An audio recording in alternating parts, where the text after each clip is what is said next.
Hello, welcome to God Johnny Speaks. Today we are talking about the two TE, extroverted thinking, dominant types. I'm going to begin with the ESTJ.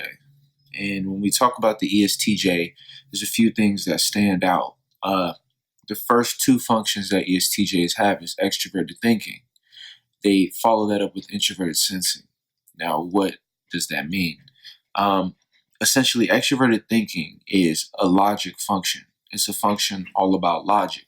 But the awesome thing about extroverted thinking is that it isn't necessarily linear the way introverted thinking is linear, meaning that it's not like, okay, I'm going to do this, and this in order to get this.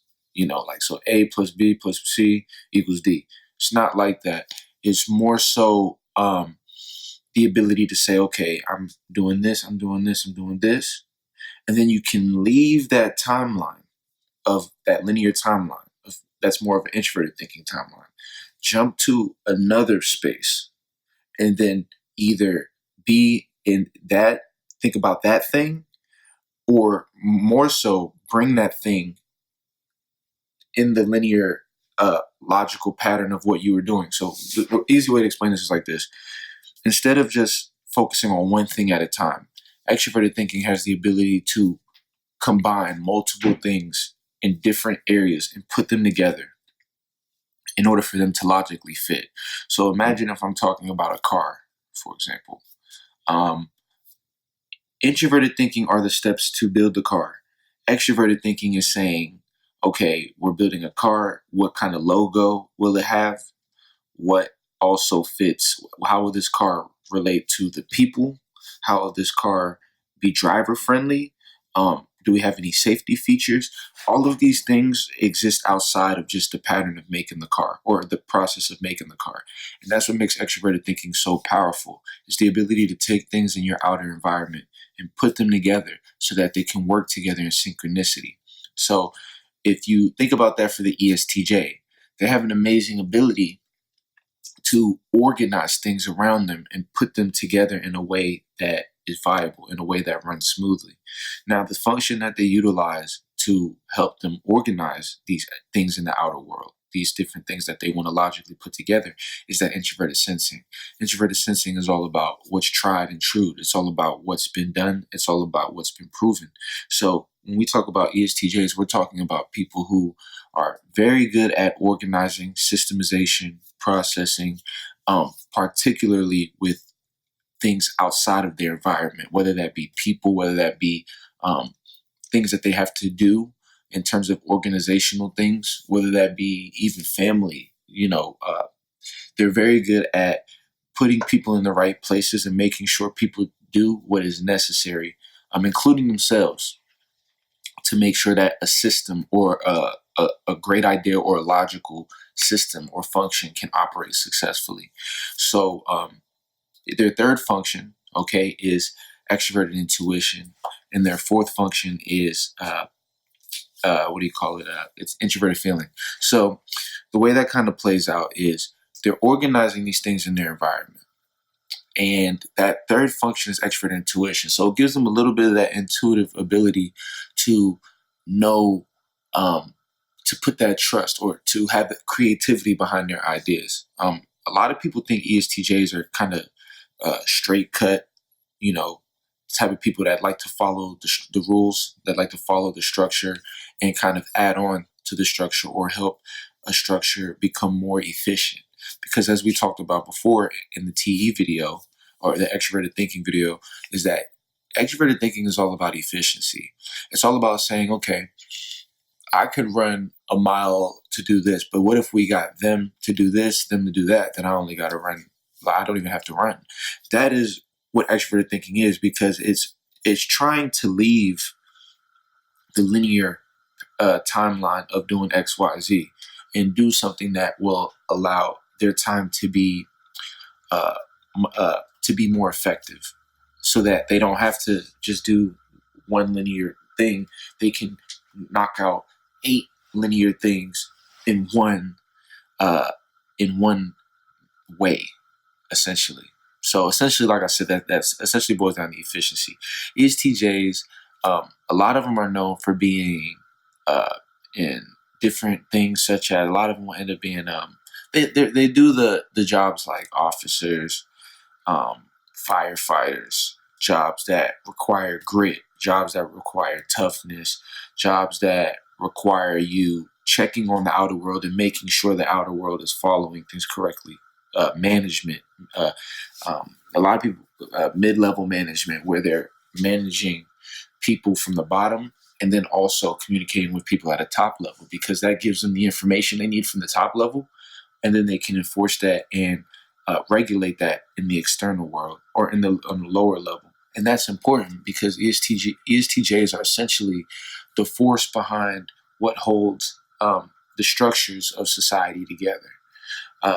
Their amazing ability to come up with logic, quick logic, in order to make things happen effectively is really an amazing ability that they have. And because their FI, which is their introverted feeling, is their fourth function, they're not as jaded or held down by the feelings of others. Because when we talk about feeling, we're talking about something that can sway. We're talking about something that can push somebody out of the overall goal or objective. And so when you have people like ESTJs within your organization or within your group, what they help to do is to push, and focus on the overall goal. Focus on production, focusing on meeting the goal. And that requires people to kind of let aspects of their feelings go sometimes, because we have to do what's better on behalf of the company, of the collective. That's definitely a big thing for ESTJs, because you have to realize that they have that extroverted thinking, and their thing is they want to make sure that whatever they do is going to logically be beneficial for more than just one person or more than just themselves. That's why, to a degree, ESTJs have a lot of unselfishness, in the sense that they're willing to do whatever it takes on behalf of the collective to get things done. Um, what can make them appear as selfish or things like that is because they, a lot of the time, are inept to really change what they're trying to do on behalf of just one individual person's concerns or a few people's concerns. Because you got to remember, one or two people are one aspect of a collective. They're not the all. And so when I think of ESTJs, they definitely serve the purpose of driving innovation, of just driving, you know, essentially also keeping things stable. So it's a combination. They do drive innovation because they have amazing ideas. They have that extra intuition as a third function. They have a great logical ability to problem solve quickly with that TE. Anything that needs to get done very quickly, they can find ways and solutions. But that introverted sensing also keeps them grounded, so that they're not moving too much in the innovative space, but also have the balance of, wait, what do I have to do? What are my objectives? What are we trying to accomplish?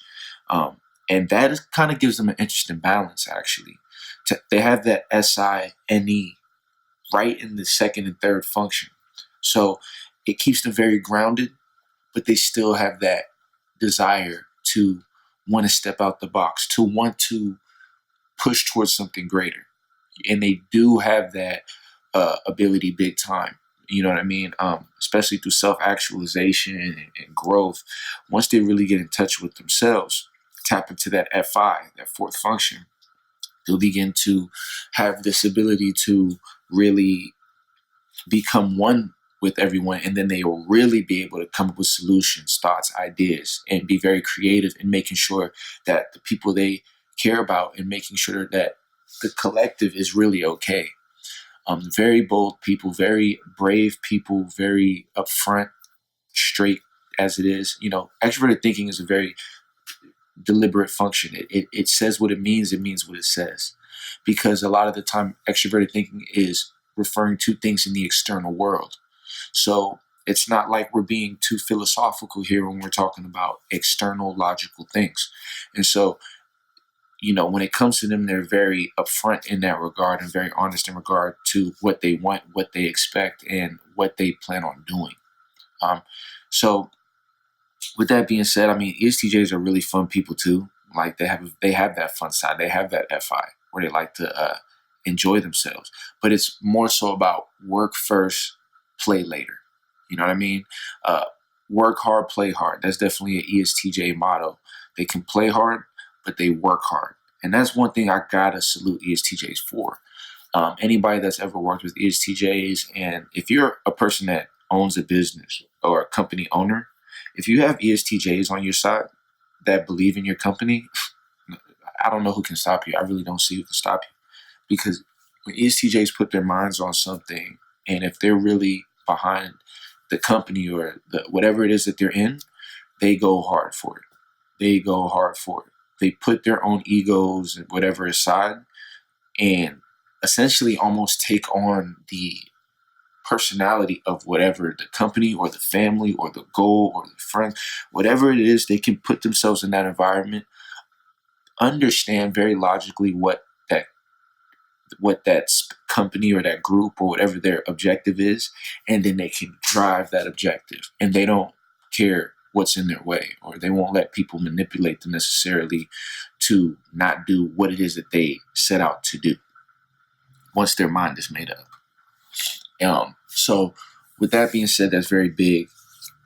So in terms of positives, I'd say there's a lot when it comes to ESTJ. It's very they don't mind doing the dirty work. Very battle tested. They like to challenge themselves big time. Love to challenge themselves, and love to essentially drive productivity. They love to drive productivity. The key thing though is that FI is low. FE is basically non-existent in their stack. So when it comes to the people around them and being agreeable, being moralistic, empathetic, sympathetic, they have these abilities, but it more so comes as an after effect because they're focused on just getting things done because they personally don't care about feelings at that level. So it's important that if they want to develop that function, you know what I mean? It's important that they surround themselves with loving people, caring people, and begin to pay attention to why that is a skill. Because here's the thing ESTJs need to understand.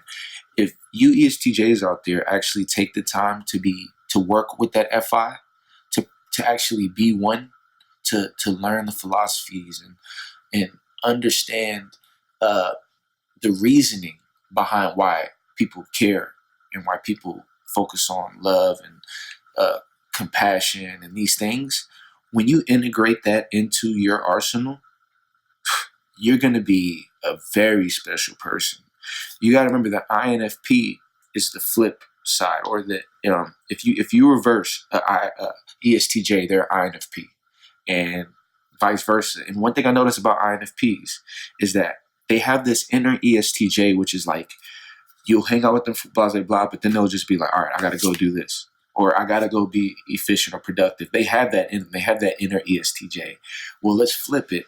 ESTJs have that inner INFP, where when they really have taken care of the things in their life and they're really just relaxing, and when they have good people around them, you can really see that loving side, that creative side, that aspect to them that is shielded, and that's what really makes them such a lovable character, is that aspect. And so with the development of that, which comes over time, it doesn't happen overnight, but at least with ESTJ being aware of that, they can begin to be a little bit more cognizant of the people around them, of these kind of things. And what it will do is it will make the ESTJ just an impeccable force and a powerful force, but also a positive, loving force, which is very needed in this day and age, because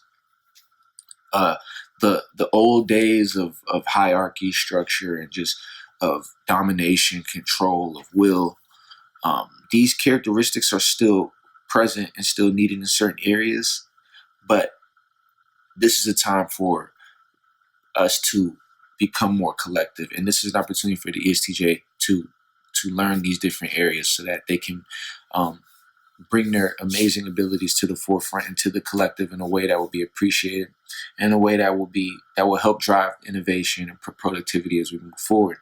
So with that being said, these are some ideas on the ESTJs. Really cool people, straight and direct. You don't want to piss them off. And with that being said, man, it's a great time to develop these lower inferior functions, and a great time to also just learn more about yourself. So for all the ESTJs out there, thanks for listening. I hope you all learned a lot, and we'll talk soon.